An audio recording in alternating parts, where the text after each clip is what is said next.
Steve, go ahead, please.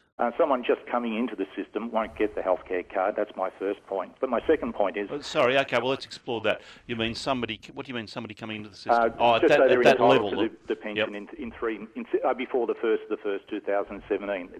They came in February 2017, and they've got 900,000. And they won't get the healthcare card. Well, no, I disagree with that. It's quite likely someone that person is not on the pension at the moment, and your legislation is only implying... Okay, well, hang on, Steve. Let's pursue that. If somebody they would comes otherwise in, be eligible, Neil, at that level. If somebody comes... Well, so even though they're not entitled to a part pension, and they're coming into the system... That's right. It's not the pensioner concession card, it's the Commonwealth Seniors Health Card, which is the card that goes to those not on the pension.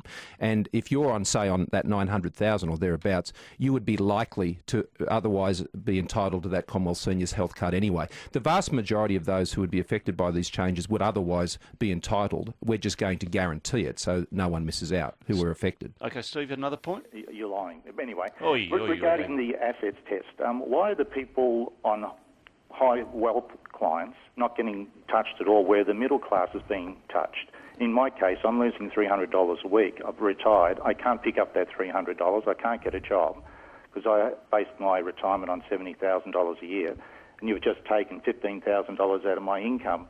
I was entitled to $15,000. Now it's dropping down to $1,500. So what's your level of assets?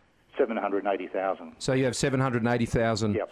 And but I was getting $15,000 pension. Now you've taken that away from me. And you're a single pensioner, or no? I'm a couple. Well, the assets cut off as $823,000. No, it isn't. I got the figures in front of me. Well, I've legislating them. It's $823,000. All I'm saying is my pension is going down from $15,365 down to $1,773. And the minister has said to you, what you got to do is use your super base. I'm using that already. I'm drawing down it. All I want to give to my kids is my house. So I'm going to spend that $780,000.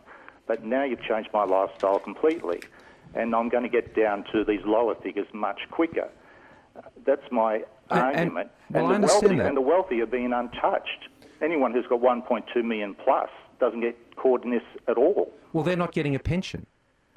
They're currently not getting any pension. Under your rules, they were allowed to put in $1 million and have a tax-free. So I hate to think how many millions these people have put in, and they're getting the benefit of the Liberal Party policy 5 or 6 years ago under Howard. Well, I understand that's the Labor Party's argument that superannuation... No, I'm a Liberal supporter, and I will not be voting Liberal, especially if Labor change the rules. And I've got 3 kids, and once I let them know what the change, how that's going to affect their inheritance. There's 8 votes that will go to Labor, and it's only the tip of the iceberg. Can we just focus on the issue here, Steve? You say you've got about 700 in super, correct? Yes. And you're now going to have to eat into that to maintain the lifestyle you had planned for with 15 grand. Already, but now I'll have to eat into it more. Well, to be specific, the drawdown that would be required for someone in that situation on the assets they hold is 1.38%.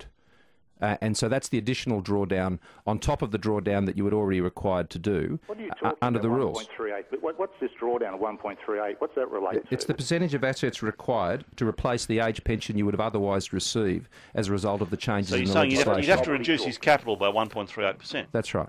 Yeah. That's gobbledygook. All I can see is I'm reducing my income down by 13,500, not 1.78 or whatever you're talking about. Well, and I understand that.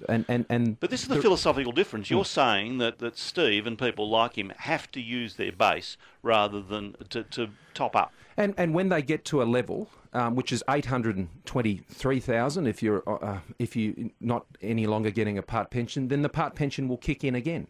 The part pension will kick in because the taxpayer incentives for superannuation that are provided to ensure people can build up a pool that they can draw on, not pass on. So do you accept that what Steve's saying is possibly right? He's going from $15,000 a year pension to $1,500. Well, his specifics, it's the figures I have, which would mean it would be around about 9,500. But whether that's true in his specific case could depend on any number of other things. But the point is, we are asking people, when they've built those savings, they've worked hard for those savings, they draw on those savings in retirement.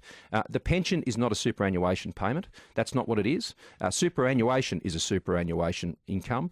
And if your income or your assets then fall to a level which would mean you need the pension, well, the pension will be there for you. And it means that the pension can be there for those on assets of less than a third of what the caller is referring to in his own situation.